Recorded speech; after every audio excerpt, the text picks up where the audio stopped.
Hello travelers, Boardman21 here, and today's build will be the Doom Void Knight. This will be a build that's based around using Doom on the weapon that comes on a two-handed axe called Apothi's Maul, and this is a new unique that has came in the game in 8.2, and it drops from beating Orbis. It also comes with a ring and a pair of boots that can also help boost its damage. However, in this build, we will not be running the boots, and we will only be running one of the rings.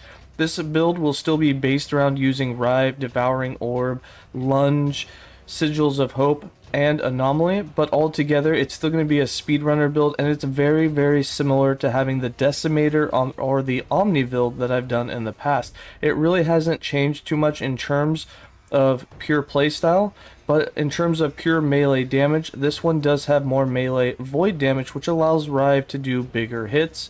However, it is still a bit of a fast-paced speedrunner in which you just have Devouring Orbs stutter-stepping you as you put them on autocast, and everything dies as you go through there. And then for the high health mobs and the bosses, you attack with Rive, which will be your mana generator. Although with the new mana system, you can have full mana to where you don't have to go into negative and you don't have to actually use Rive to generate mana, but Rive will be your damage dealer against bosses.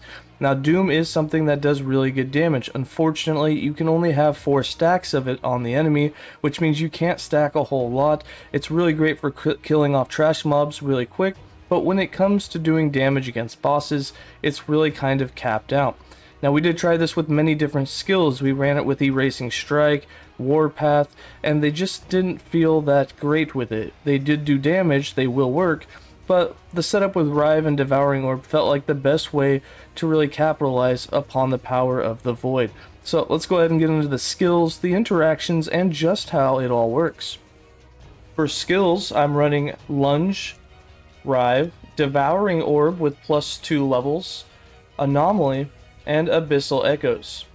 For Lunge, we have this set up like you normally would. Just lunge around, get the extra armor, be invincible while you lunge, get the extra crit chance, and get some damage. We got 4 points in Into the Fray, 2 points in Deadly Aim, 3 points in Tactician, 4 points in Forge On gives you 100% more armor and stun avoidance for 2 seconds after you've lunged. The cooldown on this is 2.3 seconds.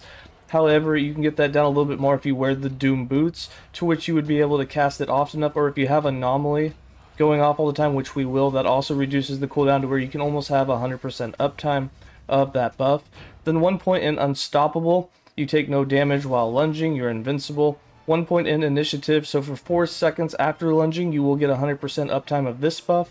You get 40% increased damage, and then with 5 points in Avenger Charge, you get a total of 240% increased crit chance. Now, you don't have to build into the crit chance because it really doesn't do much for the build, considering that Rive is the only thing doing hits that would crit, and Rive is an auto critting on the 3rd strike, and it doesn't crit and can't crit on the first 2, so you don't really need any crit chance to build into. However, if you want to spec those points into something else, you can. They do help lunge hits do more crit, but that's very little of your overall damage. For Rive, we have this set up to do as much void damage as possible, and to always crit on the 3rd strike. So we've got 3 points in Outburst, which gives it a huge area on the 3rd strike hit. 1 point in Overwhelm means the 3rd strike hit damage will be 50% more. 3 points in Brutality, Rive's 3rd strike will deal an additional 60% more damage. 1 point in Coup de Grace for the 15% kill threshold, which is extremely useful against Orbis and other bosses, or things with a high amount of health. We have 2 points in Flurry. This attack speed does not affect us. 4 points in Concentration for more base damage. Of course, this doesn't matter because with 1 point in Focus Strike, the 3rd strike will always crit and the first 2 can never crit. Then we've got 1 point in Trampling a Hutzel for some more damage. 2 points in Insidious for some more added void damage. The big one, 1 point into Gaze into the Abyss, which makes the skill do 100% more void damage. This is also why the 2 points in Flurry do not affect the skill. And then 1 point in the Abyss Gazes Back gives you +6 damage. Now, you can get plus levels to this. I'd recommend just building more into the flat void damage. That's going to be the most beneficial, since this flat void damage is added at higher damage effectiveness, and it's doubled with increased damage due to the Gaze into the Abyss. For Devouring Orb, we have this set up as an auto-casting skill. It is not an insta-cast, so you will stutter step with it, so I try not to max out the cooldown recovery because we don't want to stop too much. But since we are lunging around, you kind of cast it, lunge, and so forth, so it doesn't really feel too bad. We've got 2 points in Void Adept for some global damage, 1 point in Hollow Orb, 1 point in Abyssal Emission, 5 points in Dark Torrent, and what these do is, for each orb you have out, they will fire off an Abyssal Orb about every second, and when that gets a hit that applies hits, that will apply the Doom for you. Then we've got 1 point in Cataclysm, and 3 points in Orb Master. This reduced cooldown brings the cooldown for us down to 2.1 seconds. If you put a full 5 points in there, you can actually reduce it farther down to about 1.5. You can even go lower than that with cooldown recovery on things. Anomaly will lower it a little bit too. And when you do things like that, you start stutter stepping every second, which can feel kind of bad, even if you are lunging from enemy to enemy. We got 1 point in Dark Moon, so that it will orbit around us and move with us as we go. 2 points in Abyssal Rush gives us 20% more move speed. 1 point in Cosmic Impact gives it void damage. And 5 points in Sightless Star gives it cast speed, so the stutter step is less. And a huge amount of mana efficiency, which will allow us to constantly have it on autocast and not worry about mana problems. For Anomaly, we have Anomaly set up the usual way. It's going to give you attack speed, it's going to give you cooldown recovery, a lot of leech, and you'll have 100% uptime of it. We got 1 point in Void Touched, 1 point in Immediacy, 1 point in Time Bubble. Time Bubble gives us a buff for 5 seconds. 4 points in Temporal Mastery increases that 5 seconds up to about 9 seconds. 1 point in Lingering Memory allows the buffs to last for an additional 2 seconds. 1 point in Time Lord makes it to where the bubble is cast and follow us everywhere that we go, so it sticks with us, because we only get the benefits if we stay inside the bubble, and therefore you want it to follow you. 1 point in Manipulation gives it attack speed, or gives you more attack speed and cast speed. 2 points in Swift Rest means that while it's active you get global increased recovery speed. This will make Lunge and Devouring Orb have their cooldowns reduced, as well as Abyssal Echoes. And then we got 4 points in Time Eater and 4 points in Void Maul for a lot more leech. This is a very leechy, your defense is leech. Even if you take a hit that reduces you down to 1 life, a massive hit, you're going to leech all of that back just about instantly. And then for Abyssal Echoes, we have this set up to be an insta-cast so that we don't feel ourselves casting it. It will have a cooldown, so you can put it on auto-cast. And it's going to give you more damage, both with damage over time and with your Rive attack that's Void, because we'll have Void Penetration. It'll also debuff the enemy for you and do some armor shred. We've got 1 point in Echomancer, 3 points in Abyssal Infusion. This means that for each time that you've hit an enemy with it in the last 4 seconds, you will get 21% Void Penetration with melee attacks against that enemy that has been hit, or that you hit while you have casted Abyssal Echoes. So if you manually cast it multiple times, which we have a 3-second cooldown, which means there will be a 1-second overlap of you casting it twice, you will go from 21 to 42% Void Penetration with your Rive melee attack, which will be a big boost in damage. Then we got 5 points in Sonority. The echoes will chain from enemy to enemy, and we've increased that area by 200%. So when you have some mob density, the entire screen will get lit up with void echoes just echoing off of everything.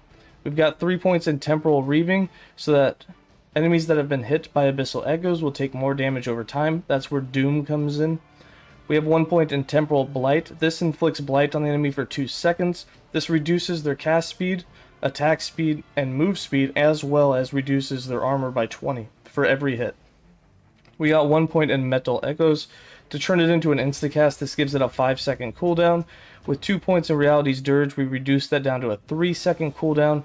And then 3 points at Abyssal Remains gives us mana efficiency, as well as will cap your Void Resist. You don't really need the Void Resist since you already get that out of the passive tree, but you definitely don't have to put any Void Resist on any gear.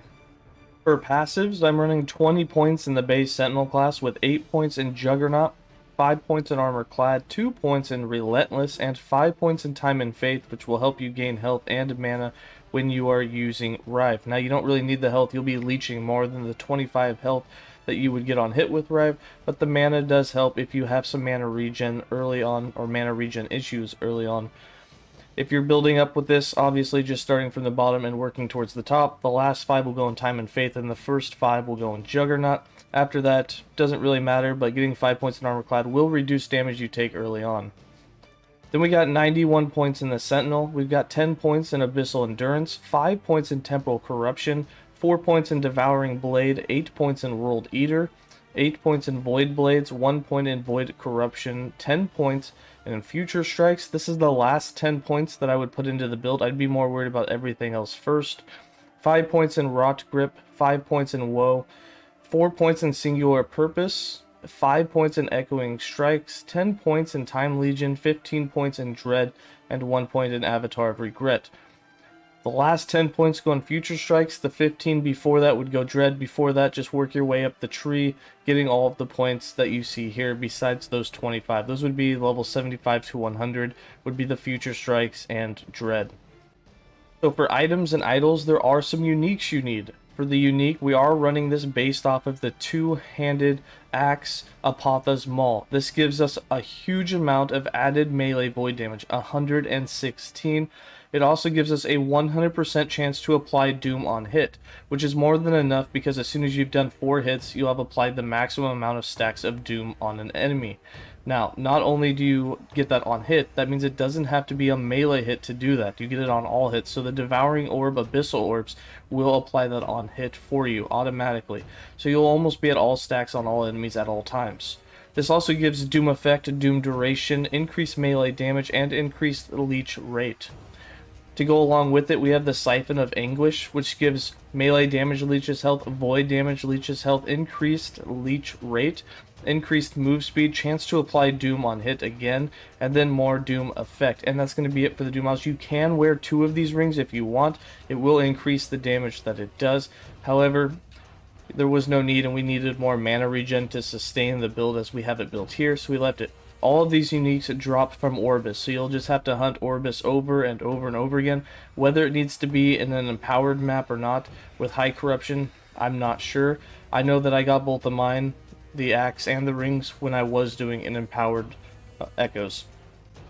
For the items, I'm just going to hover over them. There's really nothing too fancy. You go for some resistances. We do have the +2 Devouring Orb on the helm, but you don't have to have that. And then of course you get some critical strike avoidance, and you want lots of mana regen. So for instance, we have mana regen on every slot that we can get it except for the one ring that's a unique. But we did get an exalted mana regen for our relic. That was a really sweet drop. We actually had 4 exalted items drop on stream yesterday with mana regen, and this was the best one that we worked with. And then for the boots, movement speed, critical strike avoidance, vitality, the gloves, some cast speed, attunement, some more leech, and of course some endurance. None of this is super optimized. None of it's tier 20. You can definitely get even better gear. Almost all this gear was found in just the stream yesterday, which we only played this character for a couple of hours, and we were just respecking everything from the level 100 character that I already had. For the idols, we have increased health, we want some resistances as well, and then we also have an increased area with Rive as well as melee void damage. You can also run the 1x4s that are towers, that stand straight up, the vertical ones. They can come with increased global damage after casting Devouring Orb. They can also come with void damage over time. Both of those will really increase the amount of damage that Doom does. I tried both ways, didn't really make too much of a difference overall with the build because Rive was doing more damage with increased melee void damage, which was allowing for bigger hits where it really mattered, which would be high health rares and the bosses. So this is the setup that I went with. And then for the character sheet, as you can see, we're not super capped on resistances. We're a little shy on cold, little shy on poison. Void, obviously, as we cast Abyssal Echoes, will be capped at all times. We do have some armor. This goes up much higher, especially after we lunge and you get that 100% increase. And then we don't run much dodge with this build. Some of our damages will go up as we cast things. But to show you how this build works and how I play it, the skill rotation, I put Anomaly on autocast. Devouring Orb goes on autocast. We're also going to put Lunge on autocast. For our main skill, we will be using Rive. And then for the offhand skill, we have Abyssal Echoes, which I'll also put on autocast. So yes, full autocast skill, except for the Rive. Now, my mana regeneration right now is 21, which we have on 4 pieces. We also have a ring that doesn't have mana regen. I think we have 2 pieces that had tier 4, so you can actually get what we get even higher. but we do have one exalted piece, which can be a bit harder to get unless you hunt exalted items in the powered. But you can see our mana stays full without us having to do anything. And then we just go in. I'll show you some hits with some damage. Now the Doom is a dot damage, so if I leave right now, you'll see the big ticks over there. You have some that are doing 1,000. There's like a 3,000 damage tick in there. That's Doom. If I go a little further, so just the Abyssal Orbs will do some hits, which the Abyssal Orbs aren't fired, so we're not really getting those hits. But that's the Doom damage that you're seeing over there. It hits really hard, much higher than any of our other things like Future Strike or Time Rot. And then, of course, we'll have Rive. And as we do attacks with Rive, we're going to do some really big crits with it. Well over 100,000 damage crits. I think we've gotten up to a 200,000 damage crit with it. So that third strike is really, really powerful. And it's going to really help you clear out all those really high health mobs and bosses. And then again, this is just a speedrunning build. You will stutter step every time you do a Devouring Orb, but in between those you'll be lunging from enemy to enemy, so it actually feels really fast. And that's going to be it for this build guide. I hope you guys enjoyed it. Hope you get the right gear. Hope it goes together well. As always, stay safe and enjoy some gameplay.